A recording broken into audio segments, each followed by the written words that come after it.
Admiral Jake Morrison stood at the window of the Mars Defense Station and watched the red planet spin below. He had seen many sunrises over Mars in his 20 years of service, but today felt different. The coffee in his hand had gone cold an hour ago, but he kept holding the cup anyway. "Sir, we have an incoming transmission," Captain Lisa Carter said as she walked into his office. Her voice was calm, but Jake could see worry in her eyes. Lisa had been his right hand for 5 years. She never worried about small things. "What kind of transmission?" Jake asked. He turned away from the window and looked at her. Lisa was holding a data pad, and her knuckles were white from gripping it too hard. "It's from outside our solar system. The source is unknown, but the signal is strong. Very strong. Whoever sent this has technology we've never seen before." Jake felt his stomach drop. Earth had been looking for alien life for centuries. They had found empty planets and dead civilizations, but never living aliens. Now it seemed the aliens had found them first. "Put it on the main screen," Jake said. The office wall lit up with an image that made Jake step backward. The creature on the screen was tall and thin, with gray skin that looked like stone. Its eyes were black and cold. It wore a uniform covered in symbols that seemed to move when Jake looked at them. "I am High Commander Vextar of the Zephyrian Galactic Empire," the alien said. Its voice was deep and echoed strangely. "I speak for Emperor Zixthul, ruler of 300 star systems, and master of 1,000 worlds." Jake and Lisa looked at each other. 300 star systems. Earth barely controlled their own solar system. "Your species is primitive, but has shown dangerous independence," Vextar continued. "You have weapons that could threaten Imperial ships. You have spread to multiple planets without permission. This cannot continue." The alien leaned forward, and Jake could see sharp teeth behind its thin lips. "I give you one chance to avoid complete destruction. You have 72 hours to surrender all military ships and weapons. Your leaders will report to Imperial stations for processing. Your people will serve the Empire as workers. If you refuse, we will turn your worlds into burning rocks floating in space." The transmission ended. The office was quiet except for the hum of the station's air recycling system. Lisa was the first to speak. "Sir, do you think they're serious?" Jake sat down heavily in his chair. "Look at that technology, Lisa. They sent a signal across who knows how many light years. Our best ships can barely reach the next star. Yes, I think they're very serious." "What do we do?" Before Jake could answer, his communication device buzzed. It was a priority message from Earth. President Helen Davis wanted to speak with him, immediately. 20 minutes later, Jake was on a secure video call with the president and the heads of every major military force in human space. President Davis looked tired. Her gray hair was messy and there were dark circles under her eyes. "Gentlemen and ladies," she said, "I assume you all received the same message we did. Earth satellites picked up the transmission 3 hours ago. Our scientists estimate it came from at least 50 light years away." General Tim Brooks, head of Earth's Defense Force, spoke up. "Madam President, our intelligence suggests this empire is real. We've been detecting strange energy signatures at the edge of our solar system for weeks. We thought they were solar storms. They were watching us," Jake realized. "Studying us before they made contact." Dr. Alex Rodriguez joined the call from his laboratory in Nevada. He looked excited despite the situation. Alex always looked excited when he talked about his work. "President Davis, I need to tell you about Project Exodus," Alex said. "We've been working on something that might help." "What kind of something?" the president asked. "Faster than light communication without using jump gates. And possibly transportation, too. The theory is sound, but we've never tested it on a large scale." Jake had heard rumors about Project Exodus. Most people in the military thought it was impossible science fiction. "How long would you need to make it work?" President Davis asked. "With full resources and no safety testing, maybe weeks, maybe days if we get lucky." "Do it," the president said. "Whatever you need, you get." The call ended, and Jake was alone with Lisa again. She was reading something on her data pad. "Sir, I've been looking at the alien's message more carefully. Something doesn't make sense." "What do you mean?" They said we were dangerous because we have weapons and independence. But look at their timeline. They gave us 72 hours. That's not very long for such a big decision. Jake thought about it. Lisa was right.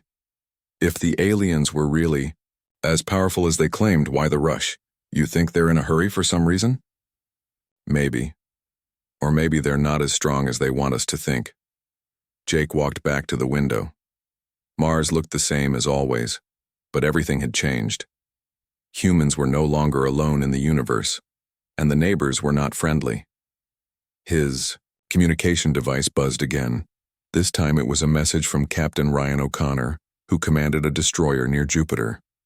Ryan's message was short, but important. Admiral, we're detecting movement at the edge of the solar system. Multiple large objects coming our way. Estimate arrival in 71 hours and 30 minutes. Jake showed the message to Lisa. She read it and looked up at him. They're not waiting for our answer, she said. They're coming anyway. Then we better be ready for them. Jake opened a channel to all human military forces in the solar system. Captains, commanders, and generals appeared on his screen. Some looked scared, others looked angry. All of them looked determined. Ladies and gentlemen, Jake said, we have 68 hours to prepare for war. Not the kind of war we've trained for, but the kind that decides if humanity has a future. We're going to show these aliens what happens when they threaten Earth's children. The faces on the screen nodded. Jake saw fear in their eyes, but he also saw something else, something that made him proud to be human. He saw the look of people who would never surrender. Captain Ryan O'Connor gripped the arms of his command chair as the destroyer UES Defiance shook from enemy fire. Through the bridge windows, he could see the massive alien ships moving like predators through the asteroid field near Jupiter. Kyrdos. To target? He asked his weapons officer, Lieutenant Danny Foster. 2,000 kilometers and closing, sir. Their shields are still up, but I think I see a weak spot near their engine section. Ryan had been hiding in the asteroids for 6 hours, waiting for the perfect moment. The Zephyrian Patrol Squadron had 3 ships, each one bigger than his destroyer. But Ryan had grown up in the asteroid belt. He knew these rocks like his own backyard. Fire missiles on my mark, Ryan said. Then jump to position Beta immediately. The missiles streaked toward the alien ship just as the Defiance disappeared behind a spinning chunk of rock the size of a city. The explosion lit up the darkness of space. When the light faded, the alien ship was drifting dead in space. 1 down, 2 to go, Danny said with a grin. But Ryan was not smiling. He knew this was just the beginning. 72 hours earlier, the alien fleet had arrived exactly when they said they would. High Commander Vextar had expected to find Earth's defense ships waiting to surrender. Instead, he found empty space. Admiral Jake Morrison had scattered every human ship across dozens of star systems using their jump drives. It was the biggest gamble in human history. If the aliens could track them, humanity would lose everything in a few hours. If they could not track them, maybe humans had a chance. The gamble had worked. The alien fleet spent hours searching for Earth's missing ships, while human forces prepared for guerrilla warfare across the galaxy. Now Ryan and his small squadron were fighting the first real battle between humans and aliens, and they were winning. Captain, incoming transmission from Admiral Morrison, his communications officer announced. Jake's face appeared on the main screen. Behind him, Ryan could see the bridge of the command ship, hidden somewhere in deep space. Ryan, good work on that patrol ship. How are your supplies? We can fight for maybe 2 more hours, sir. After that, we need to retreat. Understood. New orders coming your way. Dr. Rodriguez has activated something called the Quantum Tunnel Array. We can now talk to each other instantly across any distance. Ryan had heard rumors about Dr. Rodriguez and his impossible science projects. Most people thought the man was crazy, but if he could really make instant communication work, it would change everything. Sir, what about the main alien fleet? Jake's expression grew dark. They've glassed 3 of our outer colonies. New Austin, Haven Station, and Port Liberty. Everyone is dead. Ryan felt sick. New Austin had 50,000 people. Children, families, people who had never hurt anyone. The aliens broadcast the destruction to every human colony. Jake continued. They want us to be afraid. They want us to surrender. Are we going to surrender, sir? Jake smiled, but it was not a happy smile. What do you think, Captain? Before Ryan could answer, alarms started going off. The 2 remaining alien ships had found his position. Sir, I have to go. We have company. Give them hell, Ryan. The transmission ended just as the first alien energy beam cut through the asteroid, where the Defiance had been hiding a second before. Ryan had moved his ship just in time. Danny, target their weapon systems. Sophie, get us to position Gamma. Lieutenant Sophie Blake, his pilot, was the best in the fleet. She flew the destroyer, between the spinning rocks like it was a fighter, dodging alien fire that could have destroyed them with one hit. Position Gamma reached, sir. We have a clear shot at both ships. Fire everything. The Defiance unleashed every missile and energy weapon it had. The first alien ship exploded in a ball of fire. The second ship's shields failed, and it started, spinning out of control. They're trying to send a distress signal, Danny reported. Jam it, Ryan ordered. Already done, sir. Ryan watched the damaged alien ship crash into an asteroid. The explosion was smaller this time, but just as bright. All alien ships destroyed, sir, no survivors. Ryan should have felt happy. They had just won humanity's first victory against the Zephyrian Empire, but all he could think about were the dead children on New Austin. Set course for Rendezvous Point 7, he told Sophie, and send a message to Admiral Morrison. Tell him the Jupiter Patrol is eliminated. 3 hours later, Ryan was on another video call with the Admiral. This time Dr. Rodriguez was there too. The scientist looked tired but excited. Captain O'Connor, excellent work, Jake said. Your victory proves that we can hurt them. Sir, they killed 50,000 civilians. This isn't just a war anymore. It's genocide. Dr. Rodriguez leaned forward. Captain, I want to show you something. That might help. The screen changed to show a view of space near Saturn. Ryan could see a human battleship floating there. As he watched, the ship simply vanished. Where did it go? Ryan asked. 40 light-years away, Rodriguez said. Instant travel through quantum tunnels. No jump gates needed. Ryan stared at the empty space where the battleship had been. You can teleport entire ships? Not just ships. People, weapons, supplies, anything. And the aliens don't know we can do it. Jake's face appeared on the screen again. Ryan, I want you to take command of Special Squadron Alpha. Your job is to hit alien forces where they don't expect it and disappear before they can respond. What about the civilian colonies, sir? Who's protecting them? We are.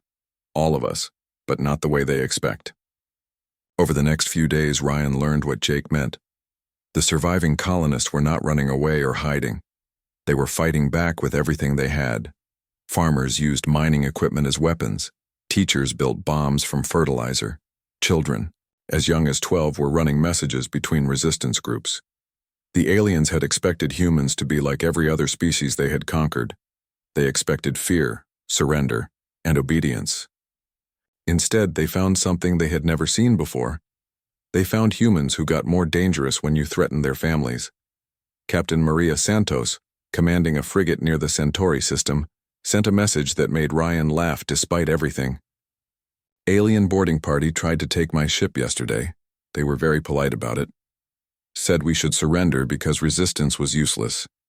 My crew explained that humans don't really understand the word useless, especially when it comes to protecting our homes. Ryan looked at the star map on his screen. Red dots showed alien positions. Blue dots showed human forces. 3 months ago, there had been no red dots. Now they were everywhere. But the blue dots were moving in ways that made no sense to traditional military thinking. They appeared, struck, and vanished. They coordinated across impossible distances. They shared information instantly. For the first time since the war began, Ryan started to believe they might actually win. Captain Danny Foster crawled through the air vent above the alien command center on New Angeles. 3 months ago, this had been a peaceful mining colony with 2 million people. Now it was an occupied world, and Danny was leading a resistance cell that the aliens could not seem to catch. Below him, through the metal grating, he could see Zephyrian soldiers walking back and forth. They moved in perfect lines, always the same distance apart, always checking the same corners. After watching them for weeks, Danny had learned something important about the aliens. They never changed their routines. Target acquired, he whispered into his tiny radio. Moving to position 2. Danny's team had been planning this raid for a month. The alien command center controlled all communications on New Angeles. If they could capture it, they might be able to contact the other resistance groups scattered across the planet. Danny, this is Amy. Are you ready? Dr. Amy Chen's voice came through his earpiece. She was hiding in a building 3 blocks away, working on a new piece of technology that Dr. Rodriguez had sent them. Almost in position. Is the quantum beacon ready? Testing it now. If this works, we can get you out of there in seconds. Danny had seen the quantum beacon technology work once before. It was like magic. One moment you were in one place, the next moment you were somewhere completely different. No travel time, no noise, just instant movement. The problem was that it only worked sometimes. Dr. Rodriguez was still trying to make it reliable. Guards are changing shifts in 30 seconds, reported Lisa, another member of his team. She was watching from a rooftop across the street. You have a 10-second window. Danny waited. Through the vent, he could hear the aliens talking in their strange language. It sounded like rocks grinding together. Now, Lisa whispered. Danny dropped through the ceiling into the command center. The room was full of computers and screens showing alien writing. 2 Zephyrian soldiers were sitting at control stations. They looked up in surprise when Danny landed behind them. Before they could move, Danny shot both of them with his stunner. The aliens fell forward onto their keyboards unconscious. Command center secured, Danny reported. Beginning data download. He plugged a small device into the main computer. This was the real prize. For months, human resistance groups had been fighting blind. They did not know where the aliens kept their prisoners, where their ships were stationed, or how many soldiers they had on each world. Download complete, Amy's voice said through his earpiece. Danny, you need to see this. The data is incredible. What kind of incredible? The kind that changes everything. Get out of there now. We need to talk. Danny was about to leave when he heard footsteps in the hallway outside. Many footsteps. The aliens had discovered that their command center was under attack. Amy, I need that beacon to work right now. Trying. Got it. Quantum tunnel is open. Step on the blue circle. Danny looked down and saw a glowing blue circle on the floor next to him. It had not been there a moment before. Without thinking, he stepped into it. The world disappeared. When it reappeared, Danny was standing in a basement laboratory 20 miles away. Amy was sitting at a computer, her eyes wide with excitement. It worked, she said. The personal quantum beacon actually worked. Amy, what did you find in that data? She turned her computer screen toward him. The display showed a map of the galaxy with thousands of red dots scattered across it. Danny, the Zephyrian Empire is falling apart. Look at this. She pointed to clusters of red dots that were flashing. Each flashing dot is a rebellion. Alien species that have been slaves for centuries are fighting back. And do you know what started it? What? Us. Earth's resistance inspired them. They saw that someone was actually fighting the Empire and winning. Danny stared at the map. There were so many rebellions that he could not count them all. How many species are fighting? At least 40 that we can identify, maybe more. The Empire is trying to fight wars on hundreds of worlds at the same time. No wonder they seemed desperate when they attacked Earth. Amy nodded. They were not trying to conquer us, Danny. They were trying to make an example of us. They wanted to scare their other subjects back into obedience. But it backfired. Completely. Every time they destroy one of our colonies, 3 more alien worlds rebel. Every time we win a battle, resistance groups on a dozen planets attack their local garrisons. Danny sat down heavily. So what do we do with this information? We share it. Dr. Rodriguez has been working on expanding the quantum communication network. We can now talk directly to resistance groups on other worlds, including alien resistance groups. You mean we can coordinate with them? Better than that. We can share technology with them. Amy showed him another screen. This one showed technical drawings of human weapons and quantum devices. We have been sending these to alien resistance leaders. A species called the Altarians received quantum beacon technology yesterday. They used it to liberate 3 prison camps on their homeworld. Danny felt a smile spreading across his face. For the first time since the war began, he felt like they were really winning. What are our orders? President Davis wants to go on the offensive. Instead of just defending Earth, we are going to start liberating other worlds. How? The same way we have been fighting here. Quantum commandos appearing where the aliens do not expect them. Instant communication between resistance groups. Technology sharing that makes every rebel cell more dangerous. Danny's radio crackled. It was Captain Ryan O'Connor, calling from somewhere in deep space. Danny, this is Ryan. I just got word that we are planning something big. Operation Homeward Bound. We are going to hit the alien homeworld itself. The homeworld, is that even possible? With quantum tunnels, anything is possible. But first, we need to test our new tactics. There is a prison world called Kepler 442b. 20,000 human prisoners plus maybe 50,000 aliens from other species. What kind of test? We are going to liberate them all. Tomorrow. Danny looked at Amy, who was smiling. Count me in, Danny said. How do we do it? Quantum jumped directly into the prison complex. No ships, no warning, just soldiers appearing out of nowhere. Amy, can you get us beacon coordinates for the prison? Already working on it, Amy said. The Altarians have contacts on that world. They can plant beacons inside the prison walls. Perfect. Danny, get your team ready. Tomorrow we show the galaxy that nowhere is safe from human justice. Danny stood up and checked his weapons. 3 months ago, he had been a simple destroyer, weapons officer. Now he was about to help liberate an entire world. Amy, send a message to all resistance groups. Tell them that tomorrow we stop just surviving, tomorrow we start winning. As he walked toward the door, Danny could hear Amy typing furiously at her computer. In a few hours, resistance fighters across the galaxy would know that the tide was turning. The Zephyrian Empire had made a terrible mistake. They had assumed that humans would fight like every other species they had conquered.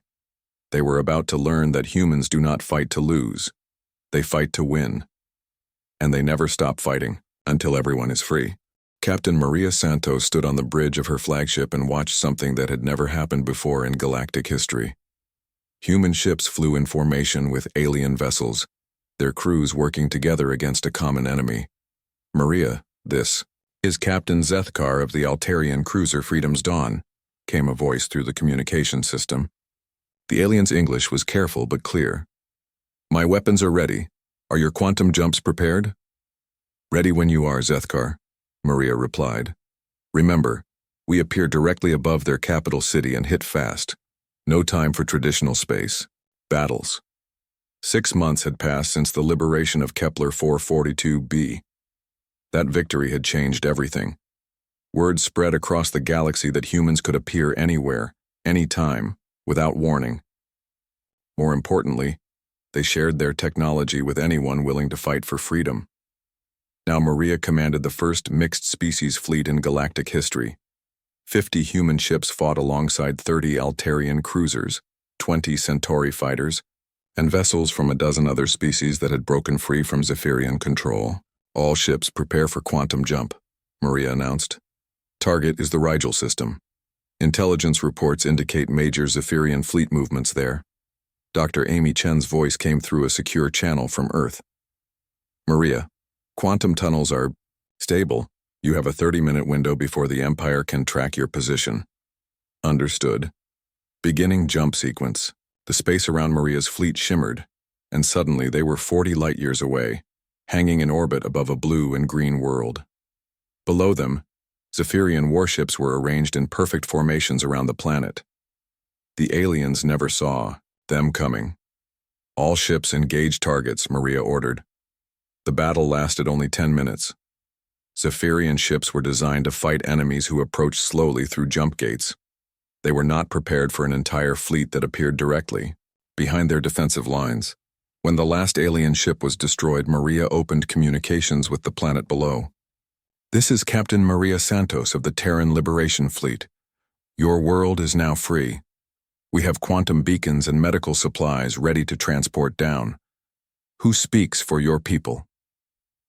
The reply came in a language her computer translated instantly. Another gift from Dr. Rodriguez and his team.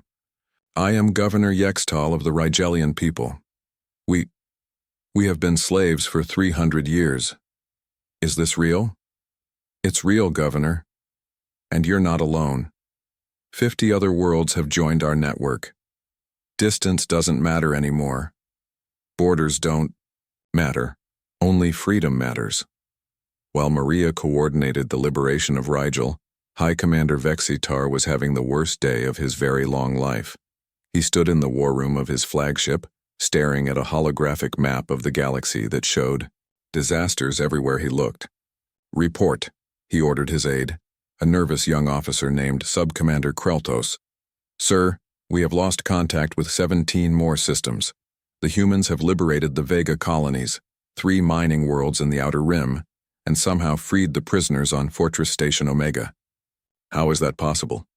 "Fortress Station Omega is in deep space, surrounded by our most powerful ships."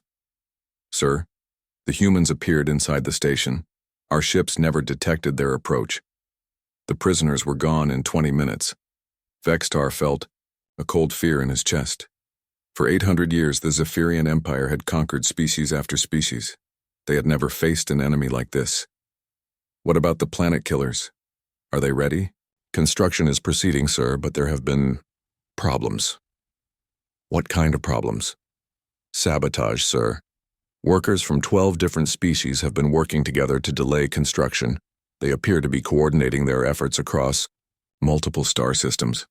"That's impossible. We control all communications." "Sir, intelligence believes the humans have developed some form of instant communication that doesn't use our networks. They can talk to anyone anywhere without our knowledge." Vextar closed his eyes. The Empire was crumbling, and he knew why.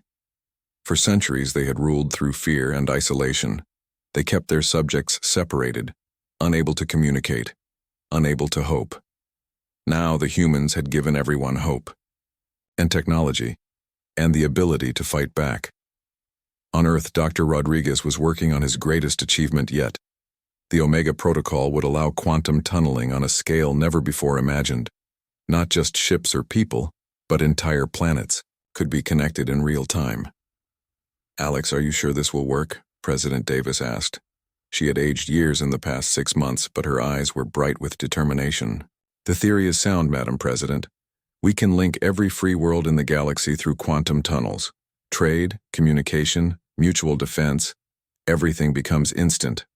And the risks? If we're wrong, we might accidentally destroy several star systems. If we're right, we make traditional empires impossible. No one can control people who can talk to each other instantly and travel anywhere in seconds." "Do it." Rodriguez nodded and turned to his team. Sophie Blake and Ben Parker had been working with him since the beginning of the war. They looked tired but excited. "Initialize the Omega Protocol," Rodriguez ordered. Across the galaxy, quantum beacons that had been secretly placed on 50 different worlds activated simultaneously. Suddenly, every free planet was connected to every other free planet. A farmer on New Texas could talk directly to a factory worker on Altair Prime. A teacher on Centauri could share lessons with students on Rigel. Scientists could collaborate across impossible distances. Lieutenant Colonel Jack Murphy, humanity's liaison with the growing alien coalition, watched the network come online from his command post on Mars. "This is incredible," he said to his aide, Major Kate Sullivan. "Look at the communication traffic. Thousands of species talking to each other for the first time." "Sir, we're receiving a priority message from Admiral Morrison." Jake's face appeared on the main screen. Behind him, Jack could see the bustling activity of the Fleet Command Center. "Jack, it's time for Operation Homecoming. We have intelligence that the other major powers are planning to unite against us. The Rigel Confederation and the Vegan Trade Union. Them, plus the Sirius Collective. They see our quantum network as a threat to their own power structures. They're mobilizing fleets to attack Earth. How long do we have? Maybe 2 weeks. But we're not going to wait for them to attack. We're going to hit the Zephyrian homeworld first. End this war before the others can interfere." Jack felt his pulse quicken. The Zephyrian homeworld was the most heavily defended planet in the galaxy. Attacking it would be like flying into the center of a star. Sir, is that even possible? With quantum tunnels, Jack, anything is possible. We're going to quantum jump our entire fleet directly into their home system. No warning, no buildup, just instant overwhelming force. What about their defenses? That's where our alien allies come in. Captain Zethkar has contacts inside the Zephyrian government. Not everyone agrees with the Empire's policies. Some of them want to see change. Jack looked at the galactic map on his wall. Red dots still marked Zephyrian positions, but they were surrounded by blue dots now. The network of free worlds had grown beyond anyone's expectations. When do we attack? Tomorrow. Gather every available ship. Human, Altarian, Centauri, everyone who wants to see the Empire fall. This is our chance to end 800 years of tyranny. Sir, what if the other empires attack while we're gone? Jake smiled. That's the beauty of the quantum network, Jack. We don't have to choose between offense and defense anymore. We can be everywhere at once. As Jack prepared for humanity's greatest battle, he thought about how far they had come. A year ago, Earth had been threatened by a powerful empire. Now they were leading a galactic revolution that would change the universe forever. The Zephyrian Empire had made a simple mistake. They had thought humans would fight like everyone else. They were about to learn that humans don't just fight to survive. They fight to make sure no one else has to face what they face. Tomorrow the galaxy would be free. Admiral Jake Morrison watched the Zephyrian homeworld grow larger on his main screen. The massive fleet around him was like nothing the galaxy had ever seen. Human ships flew next to Altarian cruisers, Centauri fighters, and vessels from 30 other species that had joined the Liberation Network. All ships prepare for final assault, Jake announced. Remember, we end this today. The Zephyrian homeworld was supposed to be impossible to attack. It had defensive stations the size of moons, energy shields that could stop entire fleets, and weapons that could destroy planets. But those defenses were designed to stop enemies who approached through normal space. They were not designed to stop an enemy that could appear anywhere instantly. Quantum tunnels are stable, reported Dr. Rodriguez from his command ship. All assault teams are ready for deployment. Colonel Wright, are your commandos in position? Colonel Nina Wright's voice came through the communication system from inside, a Zephyrian government building on the planet below. We've been here for an hour, sir. Quantum beacons are placed in every major government facility, waiting for your signal. Jake smiled. The aliens still had no idea that human soldiers were already inside their most secure buildings. Begin Operation Homecoming. All ships, attack. The space around the Zephyrian homeworld suddenly filled with ships as the entire Liberation fleet quantum jumped directly into the system. The alien defensive stations tried to respond, but they were surrounded before they could fire a shot. On the planet below, Nina and her quantum commandos appeared simultaneously in the Zephyrian Senate, the Military Command Center, and the Emperor's palace. The aliens were so surprised that most of them did not even try to resist. This is Colonel Wright to Emperor Zixthul, Nina announced over the planetary communication system. Your empire is finished. Surrender now and your people will be treated fairly. The battle in space lasted only 6 hours. The Zephyrian fleet fought bravely, but they were completely outnumbered and outmaneuvered. Ships appeared behind them, beside them, even inside their defensive formations. It was like trying to fight ghosts. When the last Zephyrian warship surrendered, Jake opened a channel to the planet. Emperor Zixthul, this is Admiral Morrison of the Terran Liberation Fleet. Your government has fallen. Will you surrender peacefully? The reply came from a tired-sounding alien voice. Admiral Morrison, I am Emperor Zixthul. I surrender my empire to you. Please, do not harm my people. They were only following orders. Your people will not be harmed, Emperor, but your empire is over. Every world will be free to choose its own government. Jake should have felt happy. They had won the greatest victory in human history, but he knew this was only the beginning of their problems. 2 days later, Jake was in a meeting that would decide the future of the galaxy. Representatives from every major power were gathered on the neutral world of Haven Station. The Rigel Confederation, the Vegan Trade Union, and the ancient Sirius Collective had all sent their most important leaders. "Humans," said Ambassador Torval of the Rigel Confederation, "you have upset the balance of power that has kept peace for 1,000 years. Your quantum network threatens all established governments." "That's exactly the point," replied President Davis, speaking for Earth. "Established governments that rule through fear and oppression should be threatened. You cannot simply give this technology to everyone," protested Trade Minister Yilson of the Vegan Trade Union. "Some species are not ready for such power." "Who decides if they're ready?" asked Captain Zethkar, representing the newly free Altarian Republic. "You? The same governments that watched the Zephyrian Empire enslave billions for centuries." Ambassador Ketmore of the Sirius Collective, the oldest government in the galaxy, spoke carefully. "Humans, your quantum technology makes borders meaningless. How can any government maintain order if people can simply disappear and reappear anywhere they choose?" President Davis stood up. Behind her, a holographic display showed the quantum network that now connected over 200 worlds. "Ambassador Ketmore, you're asking the wrong question. The question isn't how governments can maintain control. The question is why they should have control in the first place." "Madam President," Ambassador Torval said, "surely you understand that some form of central authority is necessary. Without it, there would be chaos." "Look around you," President Davis replied. "Do you see chaos? 200 worlds, 50 different species, all working together without a central empire telling them what to do. Trade is flowing freely, scientific. Knowledge is being shared and conflicts are being resolved through communication instead of war.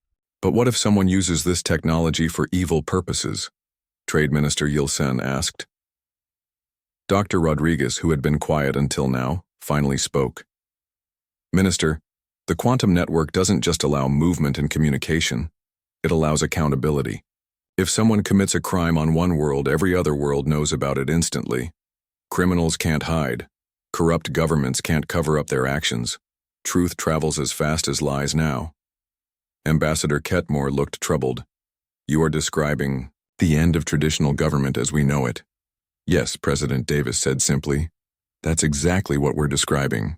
The meeting continued for hours, but the outcome was inevitable.